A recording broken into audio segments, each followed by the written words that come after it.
हमेशा की तरह एक दिन मौका पाकर दरबारी बीरबल के खिलाफ बादशाह अकबर के कान भरने लगे।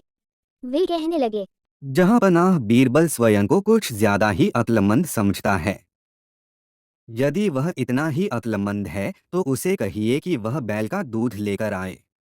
दरबारियों की बातों में आकर अकबर ने बीरबल की अक्लमंदी की परीक्षा लेने की सोची।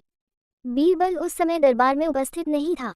जब वो दरबार पहुंचा तो अकबर बोले, बीरबल, क्या तुम मानते हो कि दुनिया में कोई कार्य असंभव नहीं? जी हुजूर। बीरबल ने उत्तर दिया, तो ठीक है, हम तुम्हें एक काम दे रहे हैं, तुम्हें उसे 2 दिवस के भीतर करना होगा। फरमाइए हुजूर, आपके हर हुक्म की तामीली मेरा कर्तव्य है। बीरबल सिर झुकर अदब से बोला। जाओ, जाकर बैल का दूध लेकर आओ।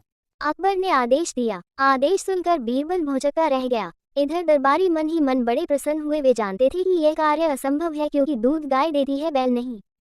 क्यों बीरबल, तुमने कोई जवाब नहीं दिया? अकबर बोले, बीरबल क्या कहता?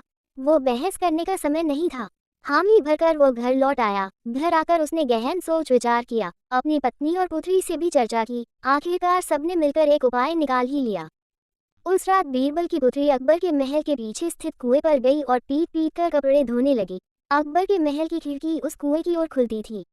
जोर जोर से कपड़े पीटने की आवाज सुनकर उनकी नींद खुल गई। खिड़की से झांकने पर उन्हें एक लड़की कुएं पर कपड़े धोती हुई दिखाई पड़ी। अकबर ने वहीं से चिल्लाकर उस लड़की से पूछा, बच्ची, इतनी रात गए कपड़े क्यों धो रही हो?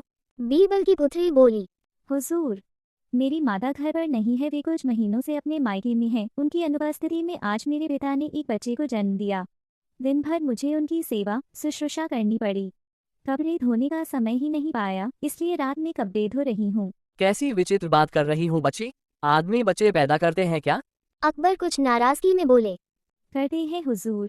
जब बैल दूध दे सकता है तो आदमी भी बच्चे पैदा कर सकते हैं। बीरबल की पुत्री ने उत्तर दिया। ये सुनते ही कि अकबर की नाराजगी हवा हो गई और वे पूछ बैठे, बच्ची, कौन हो तुम? हुजूर, ये मेरी पुत्री है। पेड़ के पीछे छुपे बीरबल ने अकबर के सामने आकर उत्तर दिया। ओह, तो ये तुम्हारा स्वांग था। अकबर मुस्कुराते हुए बोले। गुस्ताखी माफ हुजूर, और कोई रास्ता भी नहीं था अपनी बात समझाने का।